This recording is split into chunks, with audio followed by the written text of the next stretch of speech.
Ayun nga pala mga ka-traders, una-una hindi sa binibitin ko kayo, kundi ayaw ko kayo ilagay sa risk.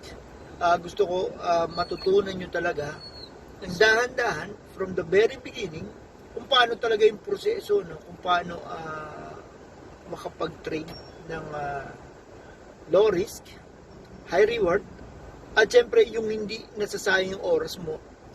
Ano ibig ko sabihin?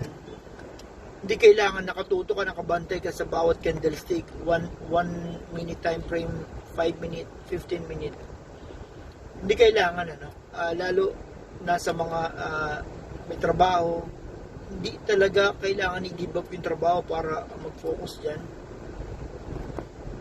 Gaya ng mga narinig nyo sa iba, I give up my work, nandito na lang ako, ganun. Hindi kailangan, guys.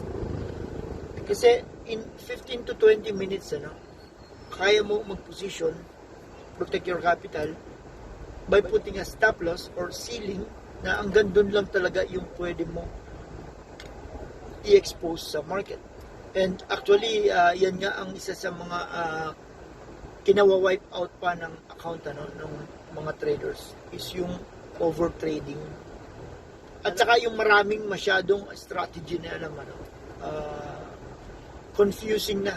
Kasi guys, lahat na matutunan yung strategy, makikita nyo po yan sa iba't ibang time frame. And then, doon na nagkakaroon ng alam mo yun, sayang. Tama na ako. Alam mo yun. Kaya guys, napaka-importante. One of the sayings, alam natin yan, with Henry C., ano sabi niya, try and try lang. Hanggang sa makuha mo yung timpla, then stick on it. Huwag mo na baguhin. Mag-focus ka na doon.